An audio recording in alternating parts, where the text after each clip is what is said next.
用香港租劏房嘅價錢，可以喺泰國蘇梅島租到呢間屋，畀你會唔會住呢？Hello，歡迎嚟到我嘅 channel。今日等我帶大家去睇下我喺蘇梅嘅屋企啦。呢間屋行出去林咪市中心同埋海灘，只係需要大約10分鐘。呢度就係林咪海灘啦。咁佢係蘇梅島第2大嘅度假區，位於島嘅東南面。呢個沙灘附近呢都有好多唔同嘅鋪頭啊、餐廳，咁所以食嘢買嘢都係非常之方便。其中一間呢就係呢個 Lotus 超市啦。好，咁依家即刻嚟個 room tour 啦。首先帶大家睇下屋外嘅戶外空間先。屋出邊呢都有個幾大嘅空地，而且仲有個禪縫，所以平時泊車都好方便。跟住空地嘅另一邊呢，就種咗1、2、3、4、5堆香蕉樹。有啲已經開咗花，謝埋添。係啦，唔知佢哋幾時會有蕉種到出嚟啦。呢度就係屋嘅大門口。咁就有啲台凳可以畀你坐喺度飲下茶、飲下咖啡。坐喺度嘅話呢，就望到呢個景，係啦，畀大家睇下先。跟住呢，今日鄰居仲喺樹嗰度摘咗一啲香蕉畀我哋，係啦，不過仲係好綠，可能要等幾日先食得。我諗呢啲係類似啲大蕉嘅品種。好啦，我哋而家睇下個廳，噔噔，就係咁啦。呢個廳一眼望晒。好啦，我畀大家睇下第一間房先。係啦，有一張 king size 嘅床啦，跟住然後呢個就係我老公平時做嘢嘅書台。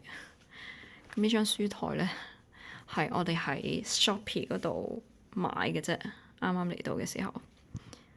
咁每一間房呢都有一個廁所，係啦。咁呢個係第一個廁所啦，然後呢度都有個貓嘅廁所。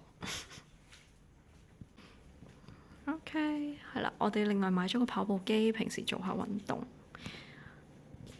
呢一度呢，就係第二個廁所，咁其實係畀客人用嘅，不過呢，因為我哋養咗2隻貓，所以就變成貓嘅廁所啦。係啦，咁呢度有佢哋2隻嘢嘅 cat tree。喂，你哋2隻嘢都要介紹下自己先得㗎。呢個係 Cookie， 後面嗰個係包包。Cookie 話乜你又影，成日都掛住影。Cookie 嘅喊路傳染咗畀包包。呢度呢，有個開放式廚房，唔算好大，都係一啲基本嘅設備。畀大家睇下呢個景先。我平時呢，就係企喺呢度洗碗啦。望住呢個景，係唔係洗碗都洗得開心啲先？其實平時呢，都係煮啲好簡單嘅嘢。我哋放咗張台喺度，就係準備食材用嘅。不過呢，我哋通常都係出街食，因為林咪呢真係太多正嘢要試啦。呢間就係第2間房，咁我平時呢就會瞓呢一度，咁都係有 king size 床啦，然後有衣櫃、書台，都係一啲好基本嘅家私。個景呢就係對住一間小學。呢間房呢都有一個獨立廁所，就比頭先嗰間房嗰個廁所細少少。剪片嘅時候先發現唔記得咗錄後面嘅露台畀大家睇。好啦，等我畀大家睇下先。呢度我而家攞咗嚟晾衫，都夠放一張凳同埋開瑜伽墊做下拉筋。而家突然之間落雨，咁究竟月租係幾多呢？答案就係28,000蚊泰銖。唔知大家覺得呢個性價比如何呢？可以留言話畀我知啊！如果你都對蘇梅嘅生活有興趣嘅話，記住訂閱我嘅 channel。